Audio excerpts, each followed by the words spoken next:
Segunda tricotomia. A segunda tricotomia, então, não está relacionada apenas ao que aparece, ou seja, ao fundamento do signo. Mas ela vai descrever uma parte da mágica do signo. Ou seja, como uma coisa se conecta com outra. Como uma coisa se estende para outra.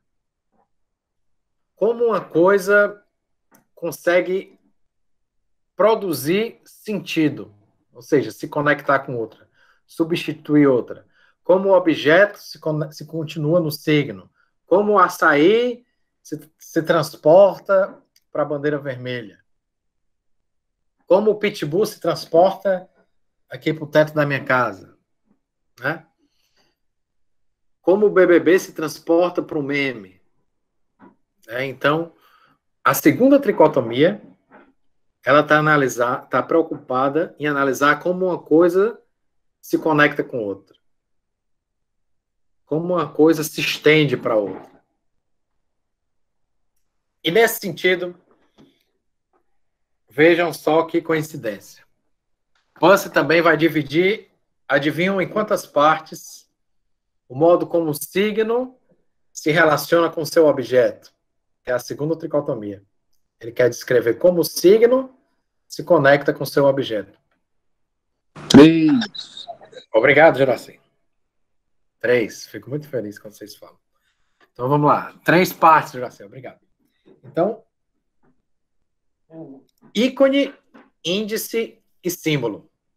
Né?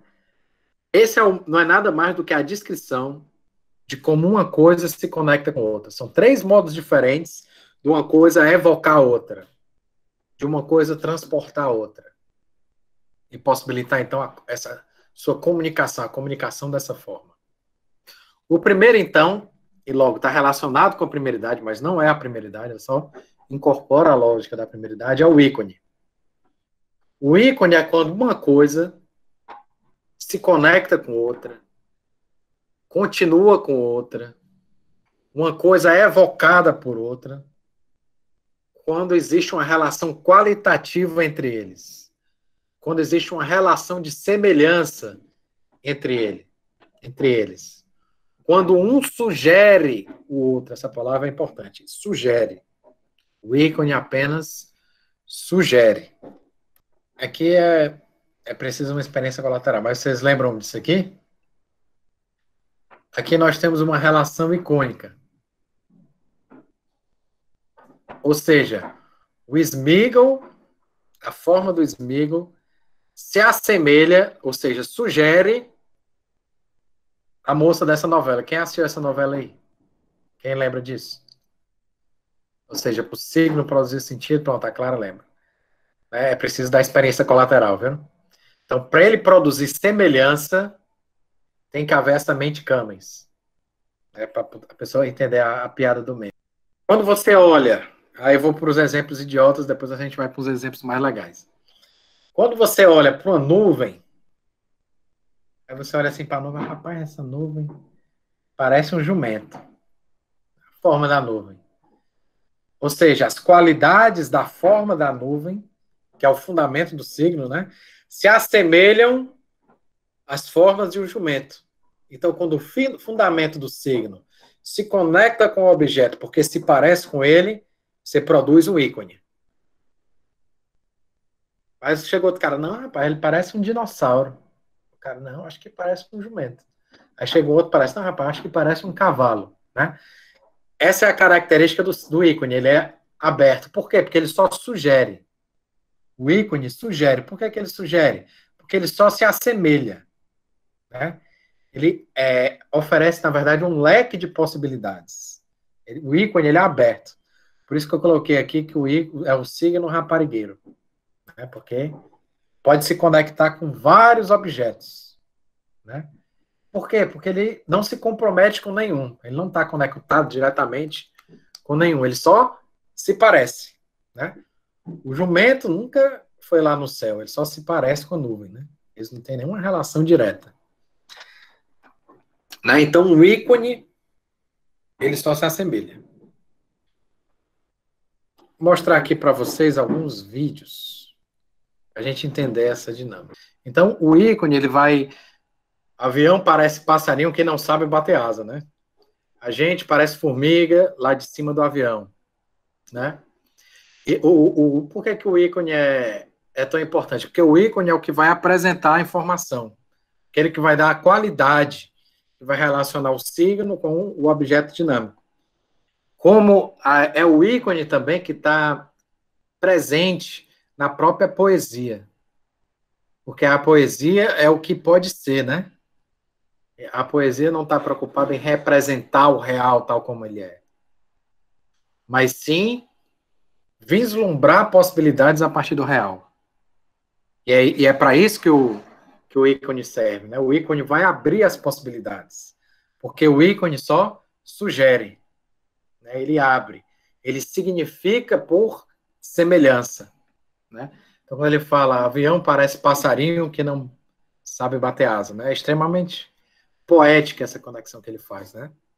Que ele conseguiu estabelecer uma conexão entre o avião e o passarinho, a partir do quê? Da qualidade em comum formal que eles têm, ou seja, do ícone, né? Então, o ícone, ele consegue, então, ampliar as conexões, né? Por quê? Porque ele significa por mera semelhança. Ele só sugere, né? Então, isso é que é legal. Isso é que está envolvido no processo artístico de você. O que é que significa arte? Propor novos sentidos para a vida.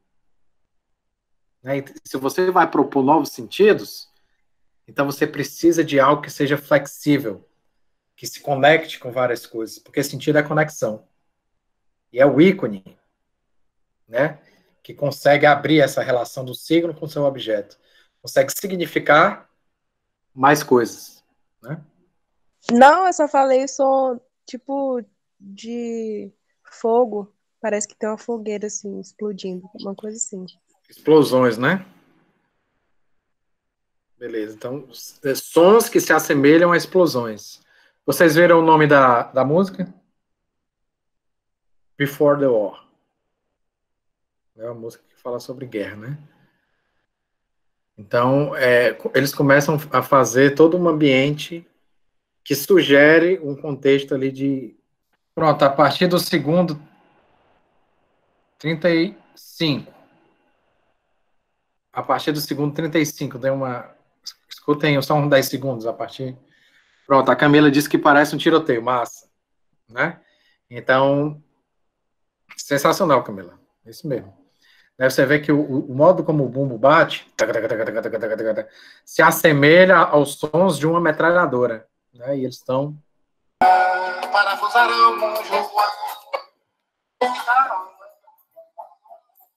Quando ele fala em folha seca, alguém consegue entender a lógica de significação que ele tentou produzir aí nesse modo de cantar?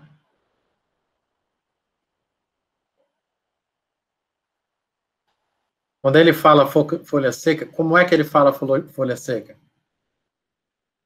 Aí eu vou contextualizar para vocês entenderem a mágica da semiose, né? Para você entender a produção desses ícones aí, você tem que conhecer quem é o Didi Folha Seca, que é um jogador da seleção brasileira da década de 60. Esse Didi Folha Seca, o nome é Folha Seca exatamente porque ele inventou esse modo de chutar na bola, né? Que a bola vem e cai de uma vez, como se fosse uma folha seca caindo. Né? Isso mesmo, Camilo. Aí, exemplo de semiose, né? A pessoa fica... Que é isso, né? Porque essas coisas só são evocadas se tem a mente Cummings, né?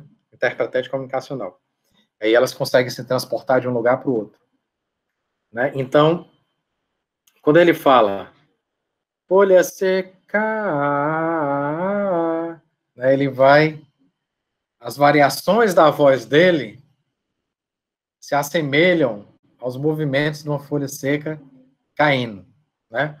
Os sons sugerem formas, né? Também outra disciplina de estética da comunicação, a gente vai ver melhor isso, que chama tradução intersemiótica, né, que é estudado na estética. Como uma forma se transforma num som, como um som se transforma numa imagem, como uma imagem se transforma num cheiro, né? Então, ele faz isso com a folha seca, né? Com o modo como ele está cantando folha seca. Folha seca, né? Como os sons sugerissem aquele movimento da folha caindo. Ficou um pouco ridículo, né? Mas foi só para vocês entenderem as relações qualitativas entre o som e o movimento, né? Aí, logo depois, eu quero que vocês prestem atenção no piano. Quando ele começa a falar do Garrincha. Vocês sabem quem é Garrincha? É questão da experiência colateral. A Clara sabe quem é o Garrincha, massa. A galera entende futebol aqui. O Garrincha foi um dos grandes dribladores, né, ali do Brasil, né, na década de 60 também. Era conhecido por frescar até com os marcadores, né? Acaba driblava, voltava, vinha pro lado, ia pro outro. Acaba caía no chão.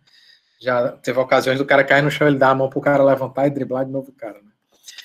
Então, é um caba coisa ativa ele, né? Aí, o que é que acontece?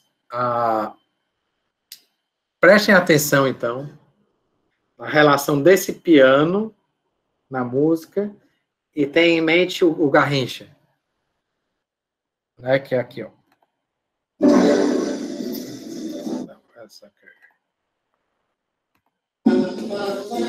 Agora.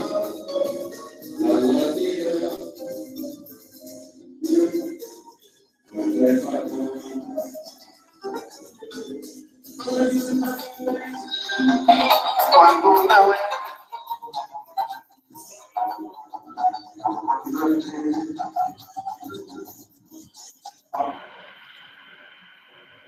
O Ale fala, o piano toca de forma mais rápida, massa, Ale. O segredo tá aí, né? Veja, e o que é que o piano faz? Ele vai fazendo contratempos.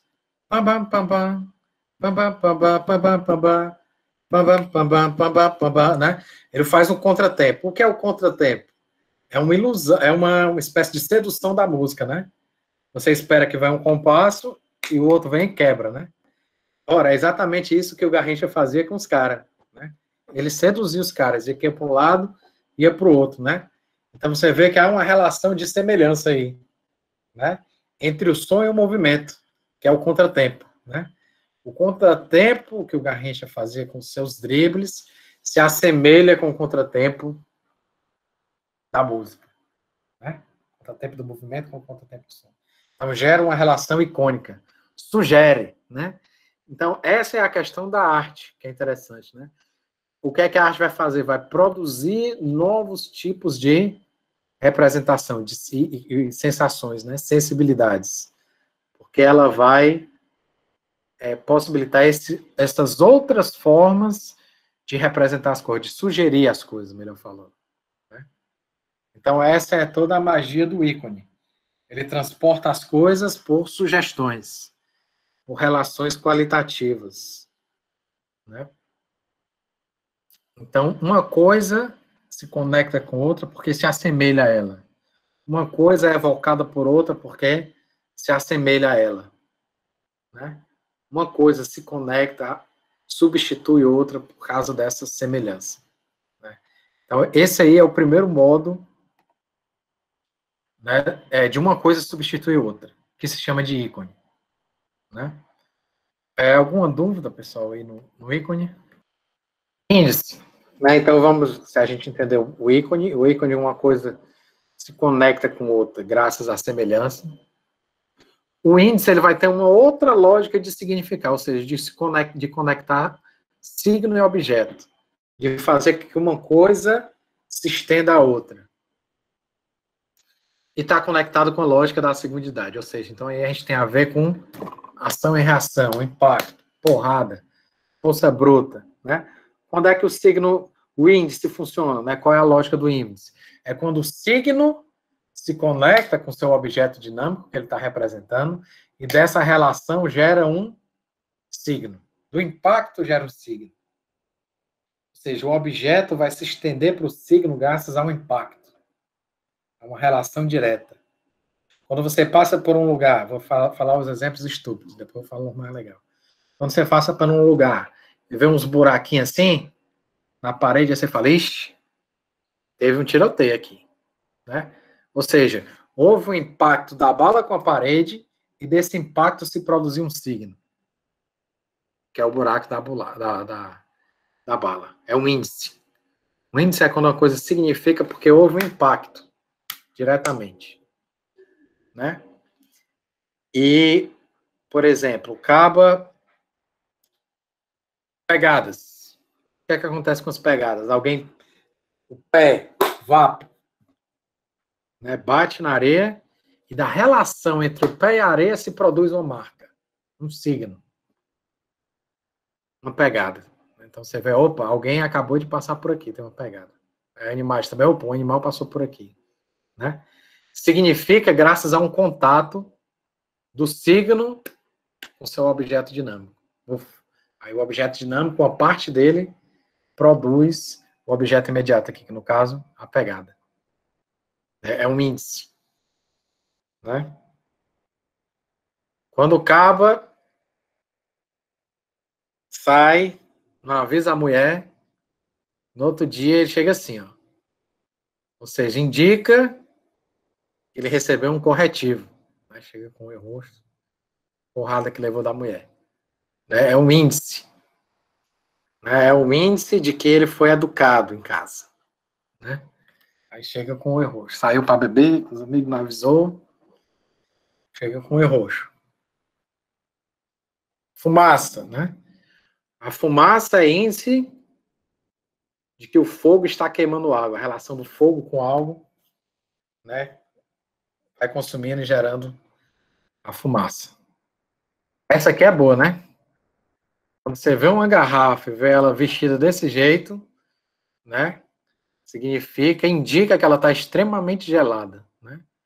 O gelado da garrafa se conecta, né? Bate no ambiente, que está mais quente, e dessa relação sobe o véu de noiva, né? É indício de que está extremamente gelada, essa bicha aí, né? Então, a lógica do ícone, do índice, é exatamente essa. Ele vai indicar, né? Ele vai indicar a partir de uma conexão direta,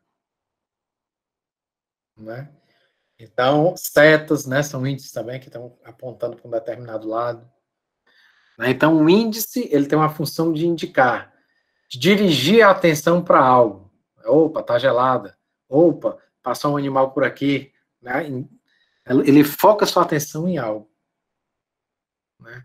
E ele se conecta com esse algo graças a uma conexão direta. Então, veja que uma pegada,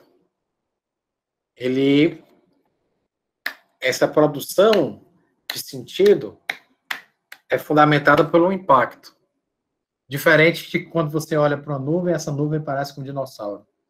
Não precisou o dinossauro ir lá e se bater na nuvem, ele só se parece. Veja a diferença, né? O ícone sugere algo. Ele não tem conexão direta. As qualidades dele se assemelham às qualidades de um dinossauro. Já a pegada, não. A pegada teve a porrada. O cara pisou ali e produziu uma pegada. Né? Então, o índice conectado com a segundidade significa graças a uma contiguidade, uma relação direta. Né? Duas lógicas de significação diferentes. Dois modos de conexão diferente. Dois modos de fazer que uma coisa se estenda à outra de forma diferente. Um por qualidades e outro por conexão direta. Então, se vocês entenderam, a Ale disse que entendeu, o Juraci também. A Clara, acho que disse também. Então, eu vou tomar que a turma toda entendeu. Vamos continuar. Então, vamos para o terceiro modo. O terceiro modo de significar as coisas, ou seja, de uma coisa se estender à outra. De uma coisa substituir outra. de uma coisa significar outra, que é o símbolo. Se o ícone está relacionado com a primeira idade, se o índice está relacionado à segunda idade, o símbolo está relacionado, então, à terceira idade. Isso significa que uma coisa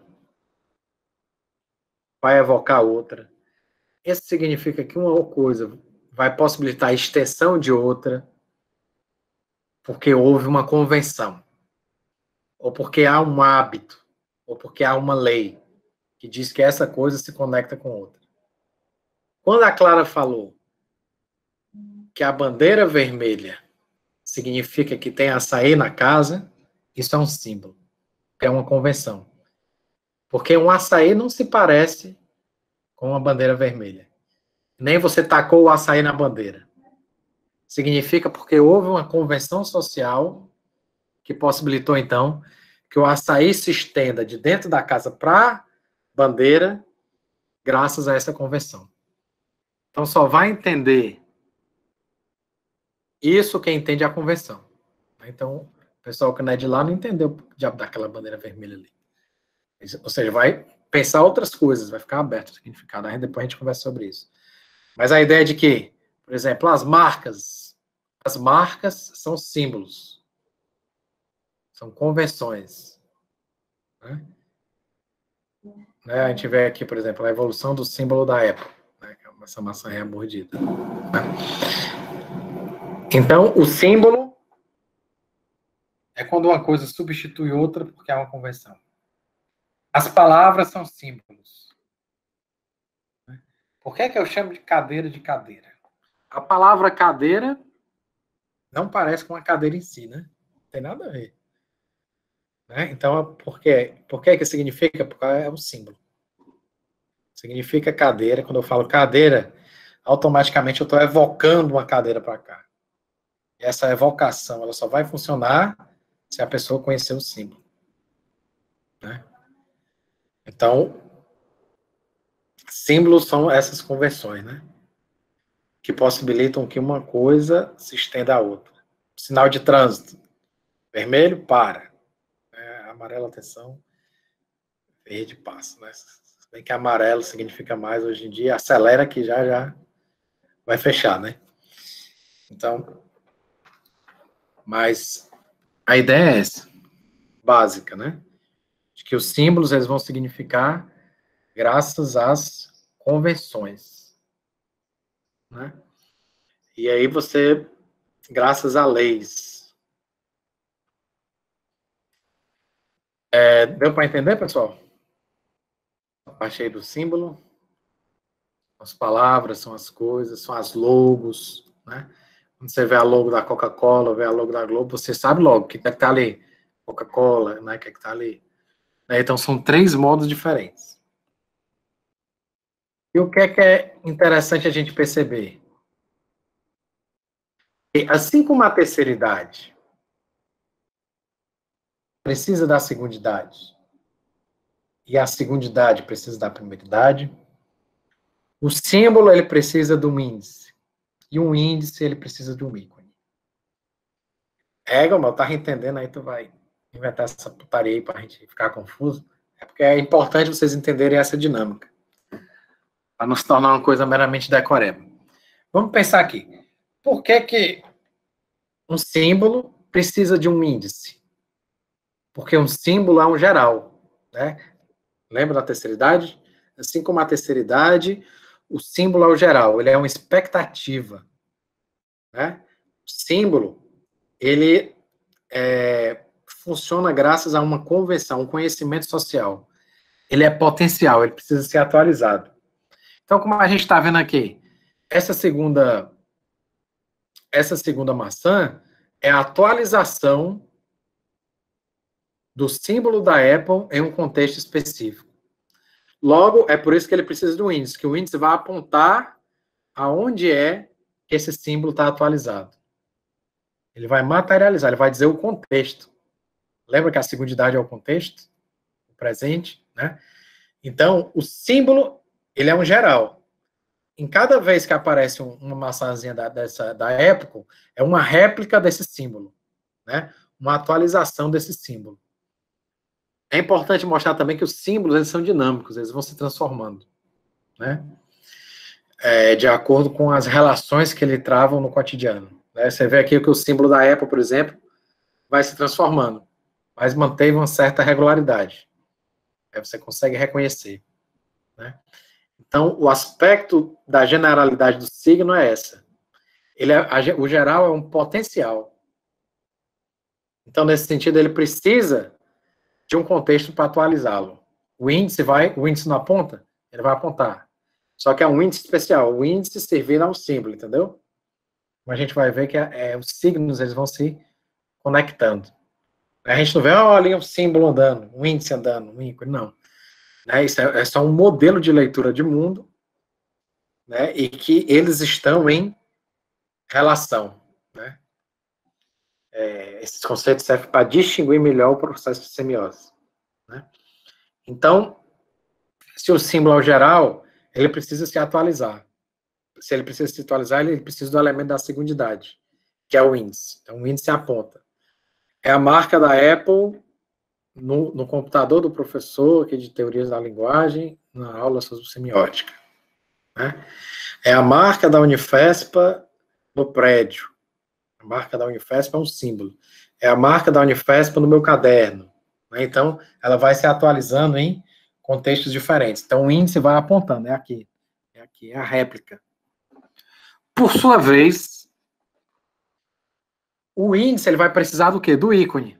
Porque o ícone é o que vai apresentar o quê? As qualidades. Né? Então, veja que nesse primeiro aqui, tem a qualidade do verde, a qualidade do laranja. Na segunda maçã, a qualidade do preto. Né? Então, para tudo você precisa do ícone. Por quê? Porque o ícone é o que apresenta as qualidades. Né? Então, essas qualidades, né, são o quê? São usadas pelo símbolo em determinado contexto para significar algo, para substituir algo, para produzir sentido. Né? Então, o símbolo é isso. O símbolo é uma lei, é um hábito, é uma regra. Ele vai mediando essas qualidades em contextos específicos para gerar esses tipos de substituições que é o propósito dele. O propósito da Apple é dizer que ali é um computador da Apple. Então, tem um símbolo ali. A marca da Apple. Porque tudo que a Apple significa. Né? Qualidade, preço alto, uma série de coisas. Né? Da mesma forma, a Unifespa. Né? Isso aqui quer dizer que esse aluno aqui é da Unifespa. Tem a marca da Unifespa. Esse professor é da Unifespa. Né? Está aqui na carteira de trabalho, né, de identificação dele. No caso aqui, na minha garrafa aqui, se vocês forem ver, é um símbolo do Fortaleza. Né? Então, é a materialização do símbolo do Fortaleza em uma garrafa. Né? E aqui com qualidades específicas, né? Prateado e tal. Né? Os ícones. Né? Material de metal e tal. Então, veja como os ícones, os índices, os símbolos, eles estão misturados na realidade. Né? Então, uma compreensão da semiose de uma forma efetiva é exatamente isso, entender que esses signos não são separados, mas eles estão juntos. Você vai entender como um contribui à sua maneira para o processo de significação. O ícone apresenta, sugere possibilidades. O índice indica contextos. Né? O símbolo possibilita, então, a representação de algo por convenção. Né? Então, cada um com o seu modo de significar vai se relacionando com os outros. E assim produzindo semiose. Você pode ter a predominância de signos icônicos, né? Como na experiência da obra de arte, né? Que possibilita a abertura de sentido. Né? Como a gente vê aqui, por exemplo, o Chaplin, né? O que é que vocês entendem aí nessa imagem?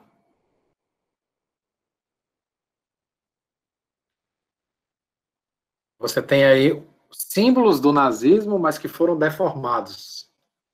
Né? É o filme O Ditador, né? Uma imagem do filme do Ditador do Chaplin, que ele faz uma sátira, né, ao Hitler. Né? Então, Tanto pelo símbolo quanto como é que fala? O gesto. Isso, o gesto. Né? Então, o gesto é assim, né? Só que ele faz assim, né? Ele avacalha o gesto, né? Mas, ao mesmo tempo que você reconhece, né, você nota que foi tornado outra coisa. Isso aí é o ícone. Ao mesmo tempo, o símbolo faz com que você reconheça o gesto. E o ícone avacalha. Né? O ícone transforma isso em outra coisa também. Sugere outra coisa. Né? Então é interessante isso, né? Como você vai usando signos para produzir mensagens cada vez mais complexas. Pega ícones, índices, símbolos e vai fazendo relação. Né?